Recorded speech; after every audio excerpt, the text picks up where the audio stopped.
Açıkçası kaza yapmadan sürdükleri için mutluyum. Derken bir şeyler oluyor orada. Virajı alamayacaklar derken şaka yapıyorsun sen. Şaka yapıyorsun herhalde. Arkadaşın ufak bir şaka yaptı arkadaşlar. Böyle sulu şakalar yapmayın birbirinize, hiç komik değil. Çok sulu şakalar bunlar. Böyle bak omuz attım falan. Hiç hoş değil yani arkadaşlar. Merhabalar, ben Efir. Yine yepyeni bir videoyla daha karşınızdayım. Bugün İtalya'dayız. Monza pistinde. Yine bir unranked. Hayatta kalmaya çalışacağız. Yine en arkadan başlayacağız. Bakalım bu sefer başımıza neler gelecek. Yine bir sürü kaza karışacağız muhtemelen. Umarım hepsinden başarıyla, kanat kırmadan veya herhangi bir şekilde DNF olmadan atlatırız. Ki Belçika yarışını hatırlarsınız. Çok keyifli bir yarıştı. Yine isterseniz onu da izleyebilirsiniz. Oynatma listesi yukarıda var zaten. Şimdilik yarışa geçelim diyelim. Yarışta görüşürüz. Keyifli seyirler diliyorum. Şimdi geçen sefer yaptığımız bir taktik vardı Belçika Grand Prix'sinde. Yine soft lastiklerle başlamıştık ve ardından medium'a geçmiştik. Bu sayede safety car girdiği zaman aşırı bir şekilde avantaj kazanmıştık. O yüzden ben aynı taktiği devam ettirmek istiyorum. Yine aynı taktikle denemek istiyorum bu yarışı da. Bakalım ne kadar başarılı olacağız. Ben olabildiğince başarılı bir taktik olduğuna inandım bu taktiğin. O yüzden başlayalım efendim. Şimdi şöyle biraz pedalımı düzeltiyorum. Kendimi düzeltiyorum. Her şey hazır. Yarışa başlamaya hazırım. Hızımı ayarladım. Ve başladık. Şimdi en arkada başlıyoruz zaten. Çok fazla puşlamamıza gerek yok. Olabildiğince yer kazanmaya çalışacağız ama tabii kazaya karışmamak çok önemli. Özellikle bu virajda şu an fren yapmaya başlıyorum. Görmüş olduğunuz üzere bir araç patladı bile. Çok üzgünüz onun açısından. Ve Virtual Safety Car içeride. Tabii Safety Car'a dönüşmeyecektir bu diye düşünüyorum derken bazı patlamalar daha yaşandı. O yüzden Safety Car geldi. Artık medium lastiğe dönmenin vakti geldi. Tabii bir yandan da şöyle bir sıkıntı var. Bu pist olabildiğince lastik yiyen pistlerden biri. O yüzden medium lastikle bakalım neler yapacağız. Ben de merak ediyorum. Umarım başarılı oluruz olabildiğince. Arkadaki AlphaTauri bu arada hayatta kalmayı başarabilmiş. Onu tebrik ediyoruz. Sadece 5 saniyelik bir ceza ile hayatına devam edecek. Muhtemelen. Onu da pitte çekecektir zaten. Böyle bir geçiş deneyeyim mi ya?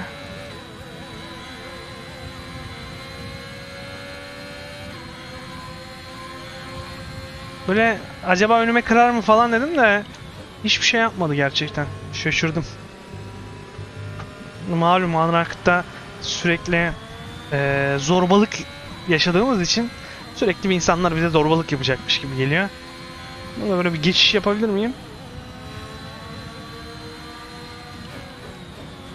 Denemiyorum. Oo, bu arada temiz yarışıyor. İçeriği bana bıraktı, şey yaptı yani. Böyle hani mümkün olduğunca geç girdi içeriye. Pite giriyoruz. Şöyle bir bakıyorum. Medium New harika. Yeni bir medium lastik alarak safety car'ın olabildiğince önlerinde bir sıra kapmaya çalışacağız. Pitten aynı şekilde muhtemelen geride çıkarız diyeceğim ama 5 saniye cezası var çoğu kişinin. Muhtemelen bayağı kişi geçeceğiz buradan. Yaklaşık 3 araba geçtik gibi bir şey var orada. Gerçi griyi saymazsak 2 araba geçtik.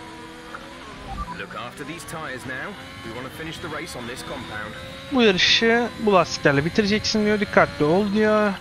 Ve lastikle yarışı bitirebileceğimizin habercisi oluyor Jeff. Bu güzel bir haber bizim açımızdan.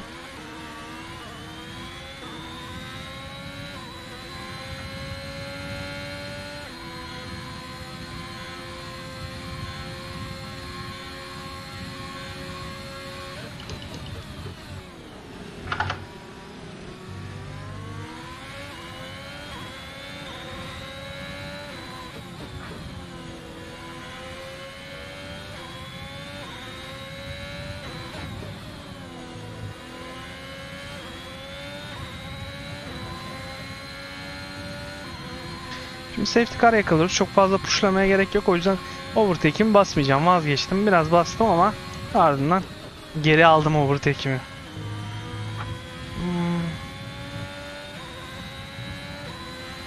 Zaten safety car'ın arkasında bekleyeceğimiz için çok fazla pushlamanın bir alemi yok. Safety car'a da yaklaştık artık. Biraz yavaşlayabiliriz.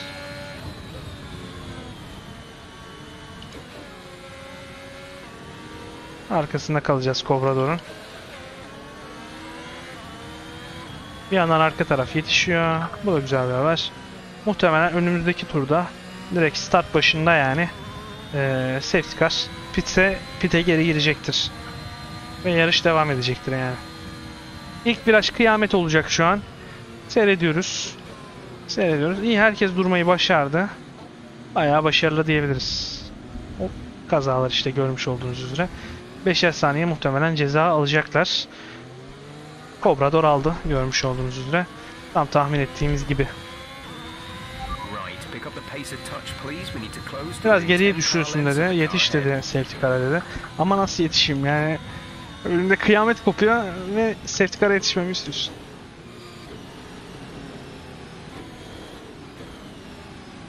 Burayı iyice durduruyoruz. Arkadan birisi uçarak geldi. Bir Alfa Tauri. Ve McLaren uçuruyor şu an. Aralarında bir tatsız anlaşmazlık çıktı sanırım. Umarım anlaşabilirler, öyle söyleyelim. Ve yarışımıza devam edelim. Eğer bana yetişirse McLaren ve Alfa Tauri gene aynı şeyi yaparsa benim yoktan yere kazaya karışma ihtimalim var. O yüzden gözüm aynada. Sürekli bir şekilde aynayı check ediyorum. Eğer Alfa Tauri girecek gibi olursa sağa sola bir yere atmaya çalışacağım kendimi en azından. Öyle söyleyebilirim. İyi, Alfa Tauri çok hızlı gelmiyor şu an. Tam arkamda ama hızlı gelmediği için sorun yaşamayacağımızı düşünüyorum.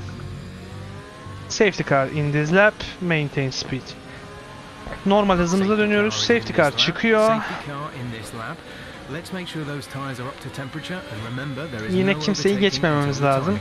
En azından yeşil bayraklar çıkana kadar tamamen öndeki liderin temposuna göre yarışı startını belirleyeceğiz. Şu an görmüş olduğunuz üzere biraz karmaşa var. Şu karmaşa geçtikten sonra yarışa başlayacağız. Ve yarış şu an başladı. Mümkün olduğunca gazlayacağız şu an. Alfa Tauri pit'e girdi sanırım. Kanadı kırıktı falan. Geçiş yapmayı denemeyeceğim şu an. Çünkü yine ilk viraj çok tehlikeli. Çünkü yine çok kalabalık. O yüzden mümkün olan en güvenli sürüşü yapmaya çalışıyorum. McLaren geçmek için dışarıdan bir atak denedi ama üzgünüm McLaren'cim. İlk 10'dayız. McLaren bize yetişiyor. Vites attırmayı unuttuk çünkü. 7. viteste bir süre bekledik.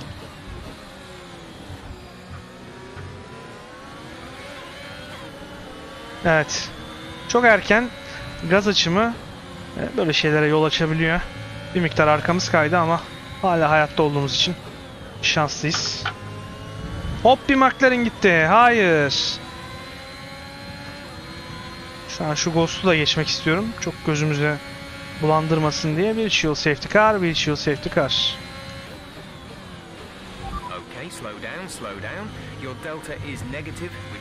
Bir shield safety'de kalır diye düşünüyorum. Bir shield'dan safety'den çıkarsa yine bize yarar. Hiç sıkıntı yok. Medium lastiklerimizi korumaya devam ederiz. O yüzden bir problem olmaz ama bir yandan da hala bir shield safety car'da. Evet, bir shield safety car bitiyor. Devam gazlayabiliriz şu an. Saniye çok fazla artıda olduğum için direkt başladım. Zaten eksiye yani kırmızıya düşmediği için deltam herhangi bir şekilde ceza almadım böylelikle. Bir yandan atak deniyorum ama o da geç fren yaptı ve muhteşem bir şekilde yerini korumayı başardı açıkçası. Şu an orta kısım çok böyle çekişmeli ve güzel geçiyor. Açıkçası benim için de keyifli seyretmesi. Umarım sizler için de keyifli oluyordur. Açıkçası kaza yapmadan sürdükleri için mutluyum. Derken bir şeyler oluyor orada. Virajı alamayacaklar derken şaka yapıyorsun sen. Şaka yapıyorsun herhalde. Arkadaşına ufak bir şaka yaptı arkadaşlar. Böyle sulu şakalar yapmayın birbirinize, hiç komik değil. Çok sulu şakalar bunlar. Böyle bak omuz attım falan. Hiç hoş değil yani arkadaşlar.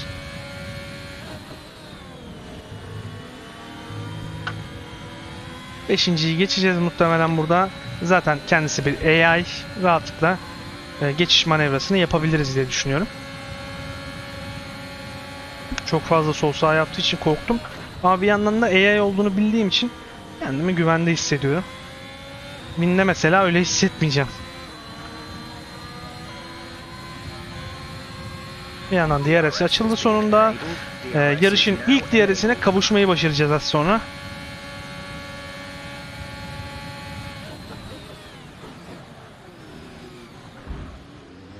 Evet, arkadan bir dürtükledik Win'i. Umarım ona bir şey olmamıştır. Bana bir şey olmadı sonuçta.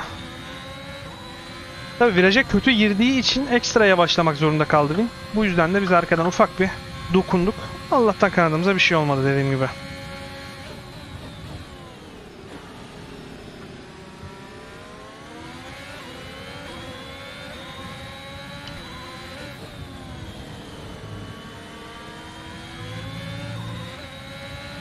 There's been an incident on track, but officials aren't looking to push for a safety car right now. Just be careful.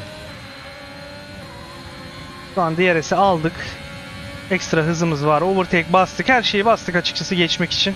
Ve bununla da başarılı olduk, görmüş olduğunuz üzere. Gayet güzel bir geçiş. Başarılı açıkçası.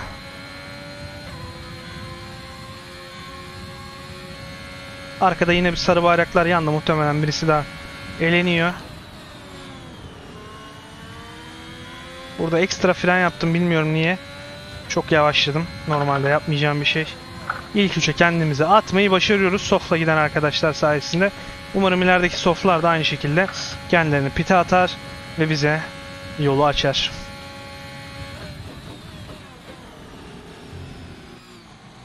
Biraz fazla fren basıyorum. Arka lastikler kilitlendi az önce.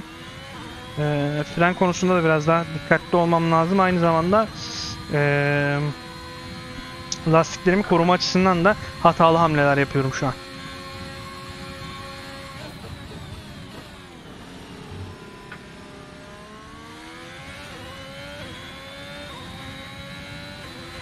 Ön tarafla aramız çok açık. Tabii onların soft lastiği vardı. Bir de benim gibi böyle karmaşanın içinde kalmadılar. O yüzden rahatlıkla arayı açabildiler. Tabii yaklaşıyoruz. Zaman zaman arayı kapatıyoruz diye düşünüyorum. Tabii en net siz görüyorsunuz. Sola odaklanabiliyorsunuz, sağa odaklanabiliyorsunuz. Ben o kadar odaklanamıyorum normal olarak. Sürekli virajlara konsantre olmaya çalıştığım için. Derken burayı biraz kötü döndük. Virajlara konsantre olmadığım için orada. Ama ara kapanıyor gerçekten. Güzel bir şekilde kapanıyor hem de. O mutluluk verici.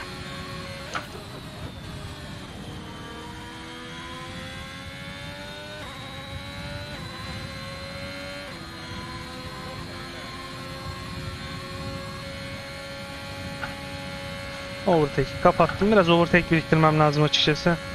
O yüzden böyle sabit tutmayı düşünüyorum bir süre. En azından %30 olursa. Çok kilitledim lastikleri. Lastiklerin aşınma yüzdesi iyi ama frenler çok kötü durumda. Gördüğüm kadarıyla, ama soğurlar onlar, çabuk soğurlar. Lastiklerin sıcaklıkları da okey gözüküyor. Herhangi bir sorun yok şimdilik. Daha dikkatli fren yapmam gerekiyor açıkçası. Oo, çok büyük hatalı bir hamle geldi. Açıkçası bu pistte aşınmış plastikle araç kullanmak gerçekten zor. O yüzden de böyle şeyler yaşanabiliyor işte. Ne kadar en hızlı turları atmış olsanız da 20 saniye 30 saniye fark açmış olsanız da strese giriyorsunuz. Daha fazla arayı açayım ki daha fazla garanti alayım kendimi diyorsunuz ve DNF oluyorsunuz işte. Muhtemelen orada körbe bastı ve ardından sağdaki duvarla bir temas yaşadı diye düşünüyorum. Purple Boy. Aynı zamanda Biker. Biker'a yetişmemiz lazım. Allah'tan soft lastiği var. Muhtemelen bir pit yapacak. O yüzden kendimi şanslı hissediyorum. Bir yandan arkamda Gonza var. Gonza arayı kapatacak mı, açacak mı? Dikkat etmek istiyorum çünkü 15 saniyelik bir fark var aramızda. Ona arada bir bakmam lazım. Eğer arayı kapatıyorsa iyi bir sürücüdür. Aynı zamanda lastikleri yenidir. Ve benim lastiklerim gittikçe eskiyor.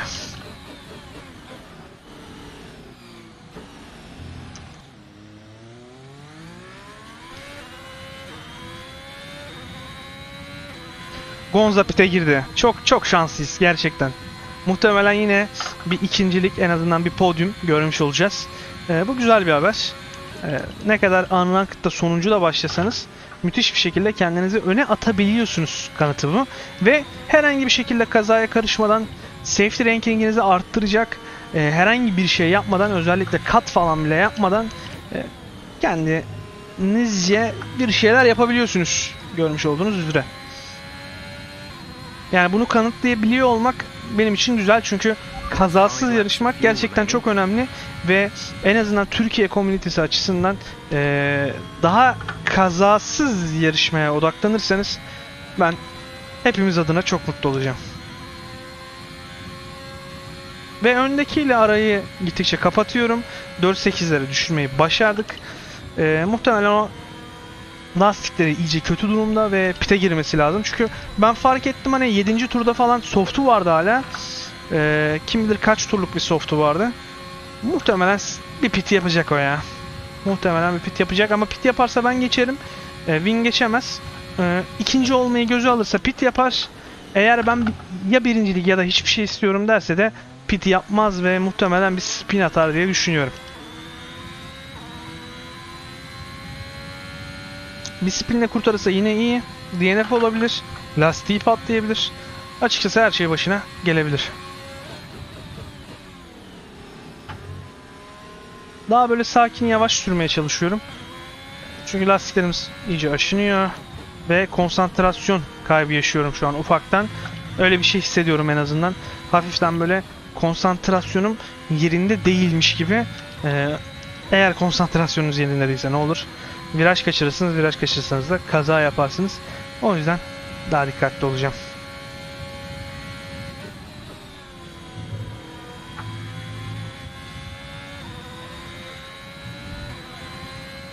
Araya gittikçe kapatıyoruz. Kesinlikle bir şansı yok bence.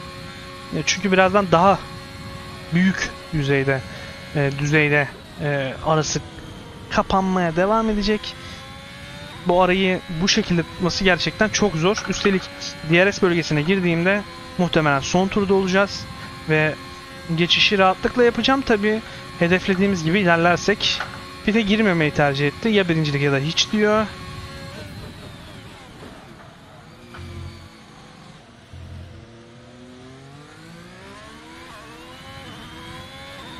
Ama arayı da güzel tutmayı başarıyor. Yani 3.8'lerde hala. O yüzden yapacak çok fazla bir şey yok. Eğer birinciliği alamazsak da canımız sağ olsun diyeceğim.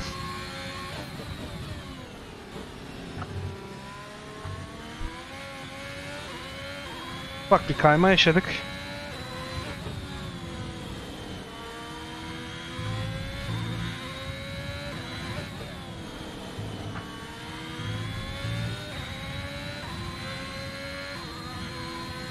Yani muhtemelen olmayacak ya bu iş. 3 saniyeye düştü ama tekrar 3.5'lara çıkarmayı başardı. Ya overtake'ini harcadığı için öyle oldu. Overtake'ini harcadıysa birazdan çok hızlı bir şekilde aranın kapanması lazım. Ya da sadece bu virajlarda kötü dönüyor. Görmüş olduğunuz üzere. Muhtemelen sadece bu virajlarda kötü dönüyor. Arayı çok da fazla kapatamayacağız demek oluyor o zaman.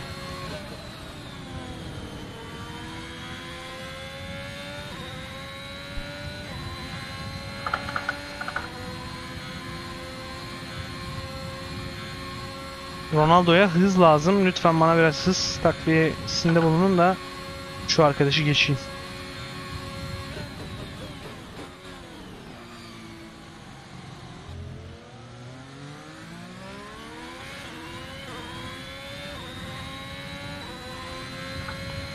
...1.8'lere düşmeyi başardı saniye. Muhtemelen yetişeceğiz ama... ...iş işten geçtikten sonra yetişirsem üzülürüm açıkçası.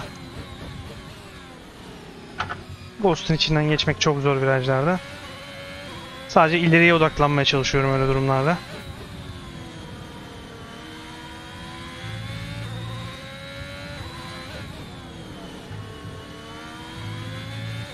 Çok güzel. Arayı iyice kapattık. Muhtemelen bu virajdan sonra 0.7'lere kadar düştüğünü göreceğiz. Çünkü bu virajı biraz kötü alıyor arkadaşımız. Oo!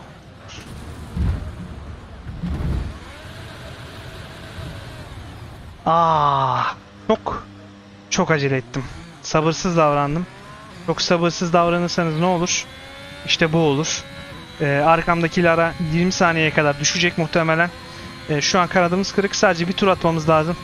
Hayatta kalmak için bir tur atacağız, o kadar. Ondan sonra iş bitmiş olacak. En azından ikincilik, hadi. Bu arada ne oldu? Az önce birinci olan arkadaş ne oldu?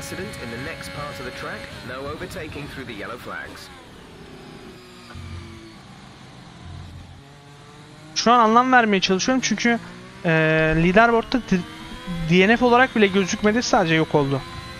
Sadece yok oldu. Çok tuhaf. Daha önce görmediğim bir şey. Bu da bizim şansımıza denk geliyor tabii ki. Yani sonuncu başladığımız hangi yarışı birinci bitiremedik arkadaşlar, lütfen. Bir şekilde bunu da bitirmemiz gerekiyordu yani. Ama ben bunu yine ikincilik olarak sayarım tabii. Çünkü gayet güzel bir şekilde yoluna gidiyordu arkadaşımız. Neden öyle bir şey oldu? Bir anda yok oldu, bilmiyorum. Tuhaf bir durum. Biker has left the session yazdı aşağıda. Görmüş olduğunuz üzere. Sanırım oyundan bir şekilde bağlantısı falan koptu. Ama sadece bağlantın kopunca bota dönersin diye biliyorum. Komple yok oldu, görmüş olduğunuz üzere, tuhaf. En son leaderboard'da kontrol edeceğim. Bakacağım hani direkt sonunculuğa mı düşürmüşler? Ne olmuş? Yani standart bir bug olabilir sadece. O yüzden çok fazla önemsemeyelim. Biz yine lider olarak bitirdiğimiz bir yarıştan bahsedelim en iyisi. Görmüş olduğunuz üzere yine lider olarak bitirmeyi başardık. Açıkçası çok güzel bir yarıştı. Ben keyif aldım. Tabi ne kadar... bu arada diskalifiye olmuş. Acaba neden diskalifiye oldu? Drive-thru'su falan da yoktu sanırım. Hiç lastik değiştirmemiş olabilir mi? Full soft'la. Ne diyorsunuz? Çünkü en son turun en sonunda galiba diskalifiye oldu, değil mi? Bilmiyorum. Son tura girerken diskalifiye oldu. Yani en son tur zaten pit'e giremez. Bir önceki tur pit'e girmesi lazım da girmemeyi tercih etti. Muhtemelen full soft'la gitti yarışı ya. Yani değişik bir deneme. Yani güzel bir deneme ama yanlış bir deneme kesinlikle. Unutmayın. Tek tip lastikle yarış bitiremezsiniz. Sadece soft'la. Muhtemelen safety car'da yine gitti soft aldı ve bir hata yaptı. Soft lastiği varken soft lastik alırsan, eğer bir hamur değişikliğine gitmezsen, yani soft'tan medium'a, medium'dan hard'a, hard'dan soft'a falan gibi bir lastik değişimi yapmazsan o zaman yarış dışı kalıyorsun. Tekrar soft alsan bile yarış dışı kalıyorsun. Bir hata yaptı diyelim sadece. Biz liderliğimize odaklanalım. Eğer medium alsaydı rahatlıkla yarışı bitirebilecekti ve benim önümde olacaktı yine. Çünkü lastiği de aşınmadığı için çok hızlı olacaktı. Neyse. Güzel bir liderlik. Güzel bir yarış. Bir cezası gözüküyor mu? Neden diskalifiye olduğu gözüküyor mu? Tam tahmin ettiğim gibi mi diye bakmak istiyorum. Kontrol edebilirsem süper olur. Sizleri de böyle meraklandırmamış oluruz. Neden diskalifiye oldu bu arkadaşımız? Burada da yazmıyor. Race Director'da yazıyor olabilir mi? Incidents. Aynen, incidents. En son. Failed. Yazıyor, bir şey yazıyor. Failed to use required tire compounds. Tam dediğim gibi olmuş. Lastikler yüzünden diskalifiye olmuş. Bize çok basit bir birincilik geldi açıkçası. Ben çok mutluyum.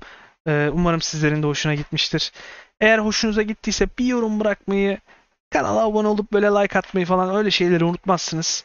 Eğer çevrenizde F1 sever başka insanlar varsa lütfen kanala davet etmeyi unutmayın. Şimdilik kendinize iyi bakın. Görüşmek üzere. Bye bye.